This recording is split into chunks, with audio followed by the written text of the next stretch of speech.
What if your daily spa ritual involved soaking in a giant tub filled with the sweat, pus, and excrement of strangers, while thieves scrounged through your clothes and prostitutes were solicited in the steam? That's not a dystopian nightmare. It was the everyday reality of Roman baths, those gleaming marble structures we hail as engineering masterpieces. Yet beneath the mosaics and hot floors lay a seething cauldron of disease and depravity that would make even the most hardened emperor shudder. Ready to discover the disgusting truth? This is the revolting underbelly of Roman baths.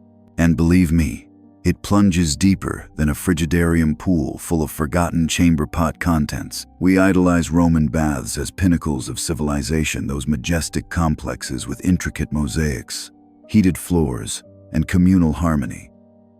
Symbols of an empire that mastered engineering and leisure. But here's the filthy secret your tour guide skipped. These havens of cleanliness were breeding grounds for bacteria, parasites, and social chaos that would make modern health inspectors faint. Romans built over 10 public baths across their empire, from Britain to Syria, but they did it without understanding germs, soap, or basic sanitation. I'm about to plunge you into the most nauseating details of Roman bathing life.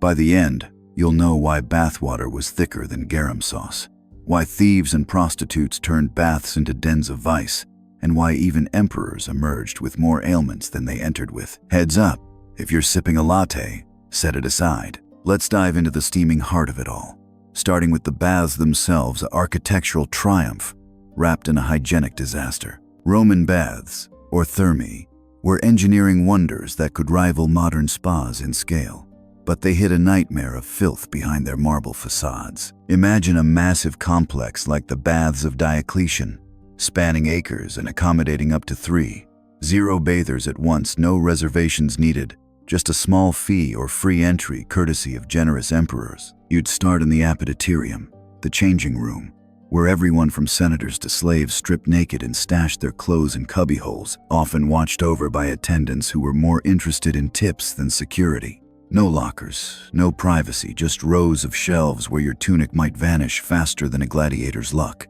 From there, you'd progress through rooms of escalating temperature, the tepidarium for warm lounging, the caldarium for scorching hot soaks, and the frigidarium for a chilling plunge to close your pores. Underfoot, the hypocaust system, hollow floors heated by furnaces stoked by slaves, kept things toasty, with hot air circulating like a primitive sauna. Sounds luxurious, right? But here's the splash of reality.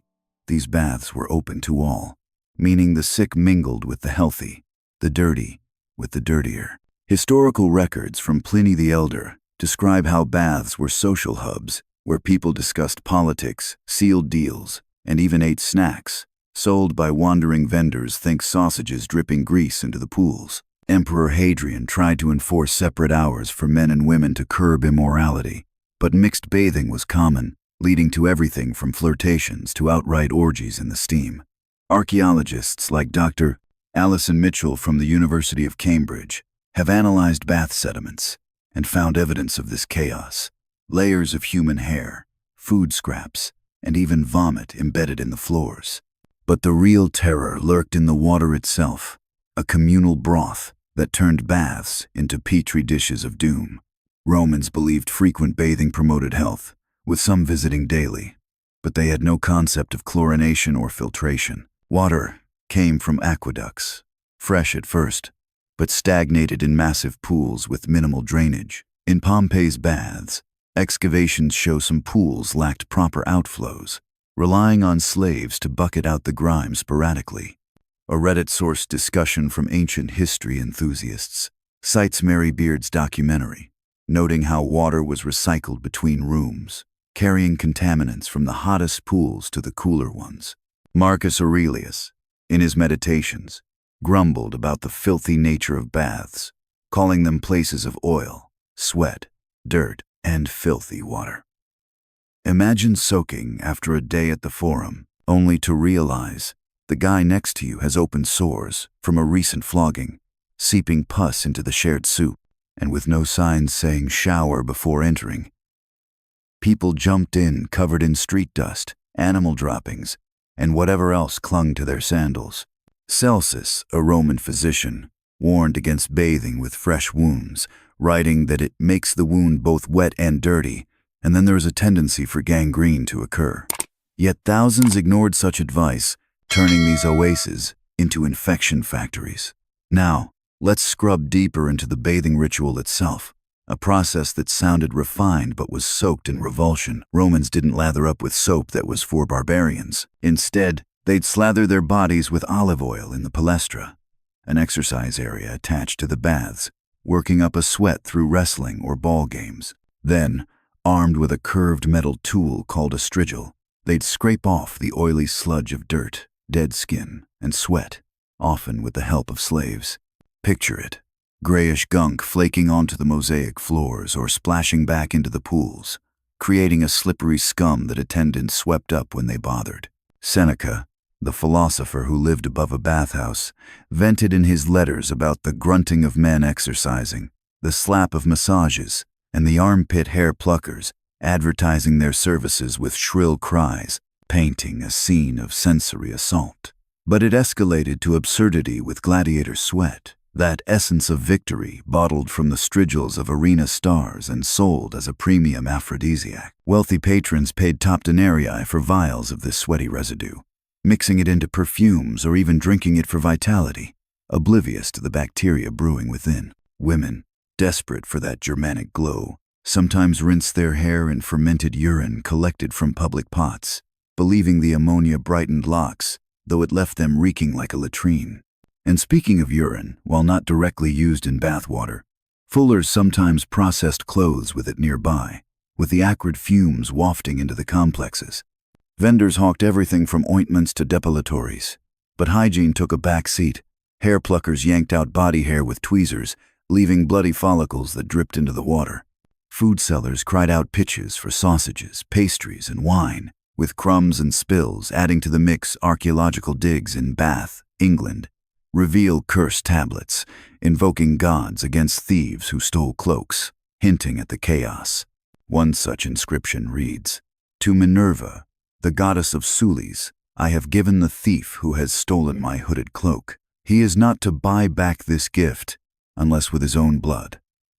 Theft was rampant in the Apoditarium, where pickpockets preyed on distracted bathers, leading to warnings in ancient schoolbooks. Do not fall asleep on account of the thieves. Amid this, prostitution thrived. Baths were notorious hookup spots, with some historians, like those citing Martial's epigrams describing explicit encounters in the steam rooms. The noise was unbearable. Seneca complained of the racket of the man who always likes to hear his own voice in the bathroom, and the enthusiast who plunges into the swimming tank with unconscionable noise and splashing. All this turned a simple cleanse into a cacophony of unhygienic excess, where relaxation meant dodging depilatory screams and greasy food vendors. But wait, you might think the flowing aqueducts kept things fresh. Think again, naive bather. Roman bathwater was a toxic cocktail that fermented daily into something out of a horror tale. Take the baths of Caracalla. Holding 600 people, its massive pools were fed by dedicated aqueduct branches. But changes happened maybe once a week, if that. Dr. Piers Mitchell's studies of ancient sediments show the water accumulated dead skin equivalent to hundreds of pounds, fecal particles from accidents. Yes, people relieved themselves in the pools despite nearby latrines, blood from cuts, pus from infections, and bodily fluids from every orifice. One ancient writer, Martial, griped that the water was so opaque, you can't see the bottom, thickened by oils, sweat, and unidentified floaters. Without germ theory, Romans recycled water between rooms, piping hot caldarium overflow to the tepidarium, carrying contaminants along. In smaller provincial baths, like those in Herculaneum, pools lacked drains entirely, emptied by slaves with buckets, a recipe for bacteria soup, as one modern archaeologist put it. High iron content from pipes stained the water reddish, and hypocaust furnaces belched smoke that sometimes leaked, adding soot to the stew. Food vendors contributed too, greasy pork rinds or jellyfish bits crumbling in, while garum, that fermented fish gut sauce, might splash from snacks, introducing parasites. Celsus noted how such conditions bred gangrene in wounds, but bathers ignored it, soaking boils and ulcers alongside healthy folk. Excavations reveal human remains in bath drains, like skeletons in Pompeii's baths, possibly victims of eruptions but hinting at overlooked deaths from drowning or disease. The warm, stagnant environment was ideal for pathogens. No chlorine meant bacteria multiplied unchecked. Seneca's letters describe the filthy water and assortment of sounds, masking the underlying rot. By evening, after thousands cycled through, the pools resembled a communal cesspit, with a filmy scum from strigil scrapings and hair. Yet emperors like Trajan built more, touting them as civic gifts, over 800 in Rome alone, while ignoring the health toll. Modern analyses of bath floors show embedded vomit and excrement, proving these cleansing spots were anything but. When the inevitable infections struck from this watery nightmare, Roman remedies were as barbaric as the baths themselves. Doctors, often Greek slaves with hit-or-miss training, treated bath-acquired ills with concoctions that amplified the disgust. For eye infections like trachoma, spread via shared towels or splashy dives, they prescribed poultices of crocodile dung mixed with honey, imported at great expense from Egypt. The dung's bacteria often worsened matters, leading to blindness. Skin fungi from moist floors got scrubbed with vinegar-soaked pumice, but if that failed, cauterization with hot irons followed, searing flesh without anesthesia. Lead-based ointments, beloved for their smoothness, poisoned slowly, causing infertility and madness. Plumbing from plumbum pipes leached lead into the water supply, exacerbating issues. Historians speculate this contributed to emperors' derangement, like Commodus bathing obsessively yet dying young. For deeper ailments like polio, contracted from fecal-contaminated pools, gladiator blood was guzzled warm from arena veins, believed to impart strength but spreading hepatitis. Skull trepanation drilled holes to release demons from headaches induced by bacterial meningitis. With some skulls showing healed edges, survivors lived, but most bled out or infected. Surgery in bath-adjacent infirmaries used hooks and drills resembling torture tools, with opium as the only painkiller if lucky. Survival odds hovered at 20%, per ancient texts like those of Galen, who dissected gladiators post-bath to study anatomy. Bath attendants, stained yellow from iron-rich water, suffered respiratory woes from fumes, yet were essential. When Hadrian mandated gender separation to curb STDs rampant from bath trysts, he faced backlash, as baths were social lifelines. One study of skeletons near bathhouses shows elevated bone lesions from tuberculosis, inhaled in steamy crowds. You'd assume the bath's social vibe was the redeeming feature, but it devolved into a frenzy of vice and vermin that amplified the grossness. Baths weren't just for washing. They were all-day hangouts with libraries, gardens, and snack bars. But this invited horrors. Vendors hawked oily sausages and sweets, with drippings polluting pools. Seneca bemoaned the cake seller with his varied cries, the sausageman, turning serenity into a marketplace din. Eating in the tepidarium meant crumbs floating alongside dead skin, while prostitutes solicited openly, as epigrams from Martial Mock, bathers more interested in conquests than cleanliness. Hair pluckers and masseurs added to the bedlam, yanking hairs and slapping flesh amid shrieks. Theft plagued the appetiterium. Cursed tablets from Bath cursed thieves with bloody retribution, one pleading for a stolen cloak's return, unless with his own blood. Pickpockets thrived in the nude crowds, leading to brawls. Records show arrests for roisterers disrupting the peace. Mixed bathing fueled scandals. Women and men mingled despite edicts, spreading STDs like gonorrhea via shared benches or waters. Children splashed alongside elders with dysentery. No age restrictions applied. Exotic animals sometimes featured. Emperors like Elagabalus bathed with peacocks, but their droppings added to the mire. Archaeological finds include food bones in drains, proving picnics turned pools into trash bins. Yet skipping baths meant ostracism. Nero bathed publicly to seem approachable, despite the risks. In provincial outposts like Britain's Aquae Sulis, mineral waters drew pilgrims, but volcanic gases sometimes bubbled up, creating sulfurous stenches. The cacophony, divers splashing, exercisers grunting masked underlying filth. As Seneca lamented living above one, the noise is unbearable. Despite their grandeur, Roman baths were parasite paradises that turned citizens into unwitting hosts. Dr. Piers Mitchell's research on Roman remains reveals 90% infection rates, with baths as prime culprits. Lice and fleas hopped between naked bodies in crowded pools, while bedbugs infested benches.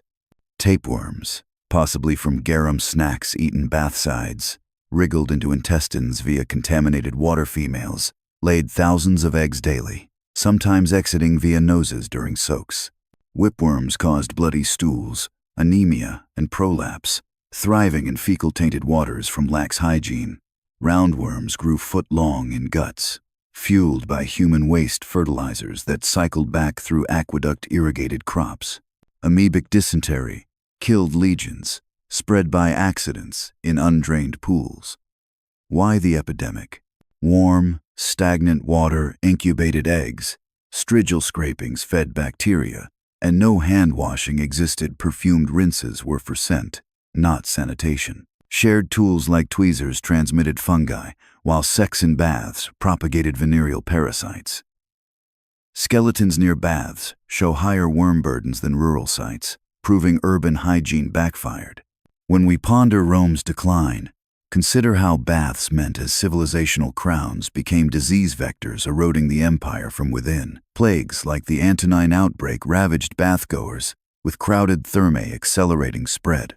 Economic strains from maintaining aqueducts faltered, leaving pools filthier. Barbarian invasions targeted these symbols, but internal rot from hygiene horrors weakened populations first. So next time you envision Roman splendor, recall the murky pools thick with pus and parasites, the theft-ridden changing rooms, the urine-scented rituals. You bathe in privacy with soap and clean water, luxuries emperors envied. What's the grossest bath fact that stuck with you? Drop it in the comments. If this churned your stomach, my next video on Roman toilets will make you gag harder. Hit like, subscribe, and rinse off thoroughly. You deserve it.